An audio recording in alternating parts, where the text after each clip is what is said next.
Hi everyone, this is the video for combined and ideal gas law calculations. So, first example. A 2.3 liter balloon contains 4.5 moles of gas. It's taken from Woodland Park at these conditions to the top of Pikes Peak. How big is the balloon? When you are doing gas law calculations, there are three types of calculations that you're normally going to see. The first one is gas over water. And that's a Dalton's law problem where basically you're just subtracting out the vapor pressure of water to find the total pressure of whatever is inside, or the partial pressure, of whatever else is inside. The other type of problem you'll see is combined gas law problems. And so that's going to be your P1 V1 over T1 N1 equals P2 V2 over T2 N2. And then the third type is ideal gas law calculations. And that's when you're using the law PV equals nRT. So how do you know when to use each of these calculations? Well, the first one is a really easy calculation. You just have to recognize that it's this type. And this is gas over water. And basically, the key to knowing that it's a gas over water problem is that it says a gas is collected over water. So look for those words over water to tell you, oh, I have to find the water vapor pressure at my temperature and subtract it out. And so all you're doing here is saying that the total pressure is equal to like the pressure of the water vapor plus the pressure of other gases. Okay. Now, if you have, the key for knowing that you have combined gas law, see how this equation has ones and twos for all of your pressures, volumes, temperatures, number of moles. So if you have changing conditions, where you've got, two pressures or two temperatures, you know that you need to use the combined gas law. Then finally, the ideal gas law, it doesn't have changing conditions. It has one set of conditions with one missing variable that it's asking you to find. And so that's how you know when to use the ideal gas law. One set of missing conditions. Okay.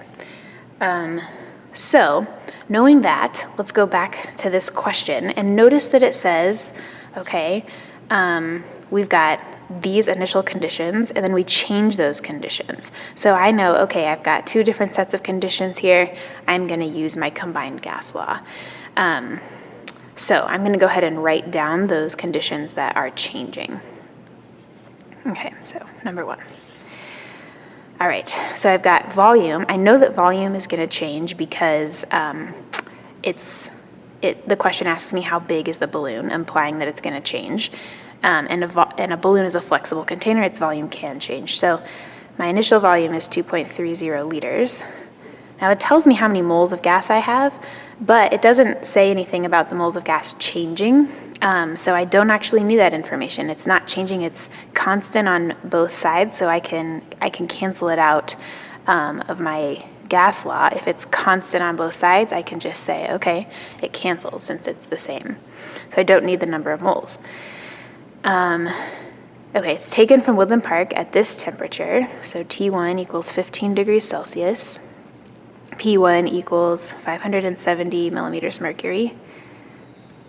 All right, and then my final conditions, V2 is what the question's asking for. How big is the balloon?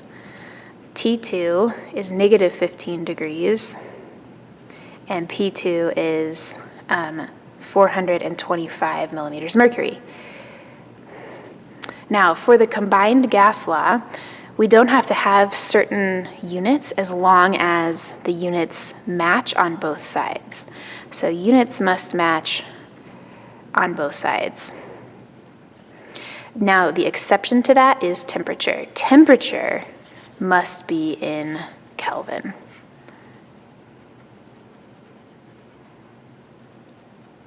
Okay, so these pressures are fine, but our temperatures are not in Kelvin. So I'm going to convert them into Kelvin by using this formula. The Kelvin temperature is the Celsius temperature plus 273.15. So basically I have to take these Celsius temperatures and add 273.15. When I do that, I get 288.15 initially, and then 258.15 to end with.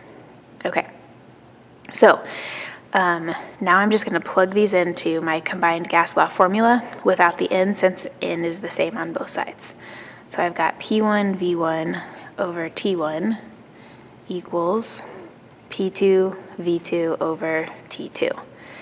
All right, so I have then 570 millimeters mercury times 2.30 liters divided by 288.15 Kelvin equals 425 millimeters mercury times V2, which is what we're looking for, over 258.15 Kelvin.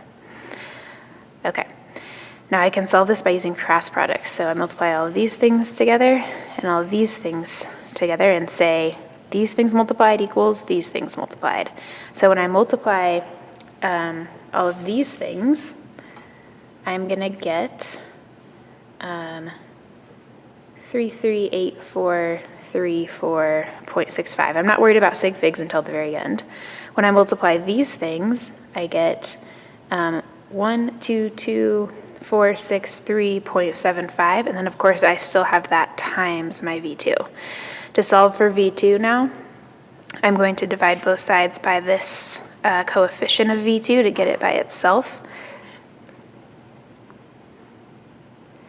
And my answer then is 2.76 liters when I've rounded that to 3 sig figs. Actually, I should round that only to 2 significant figures, so that should be 2.8 liters is V2, because my temperatures were only given to me in 2 sig figs, so I can only keep 2 significant figures there. Okay. All right, let's look at number 2.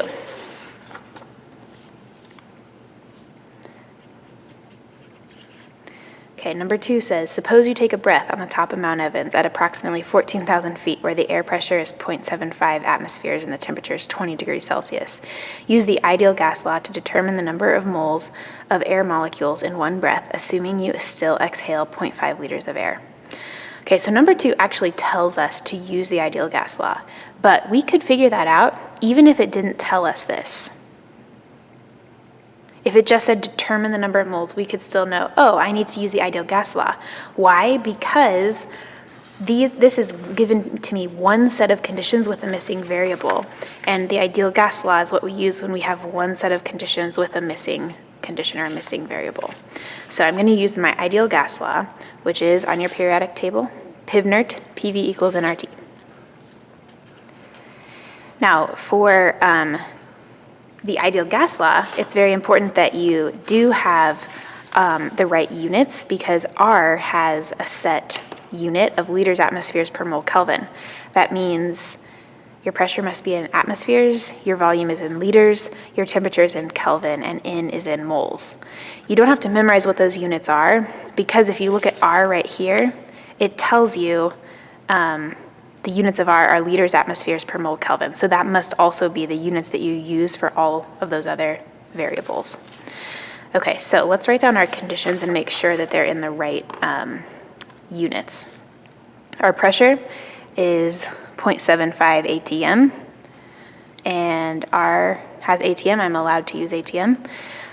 Okay, our volume is 0.50 liters. The number of moles is what we're looking for. R is a constant, always the same, and temperature is 20 degrees Celsius, but I need the temperature to be in Kelvin according to these units on R. So I'm going to use my formula to convert that to Kelvin. So I take my degrees Celsius plus 273.15. So I'm going to add 273.15 to that, and I get to 93.15 Kelvin. Okay, now I can just plug all of these things into my ideal gas law. So I have 0.75 ATM times 0.50 liters equals in times 0.0821 liters atmospheres per mole Kelvin times 293.15 Kelvin. All right, I'm going to check that my units match. Kelvin, Kelvin, liters, liters, atmospheres, atmospheres. Mole is not crossed out because I'm solving for moles. So I'll multiply together on this side of the equation, and I get 0.375 equals N times, multiply these together, 24.067615. I'm going to divide both sides by what N is multiplied by.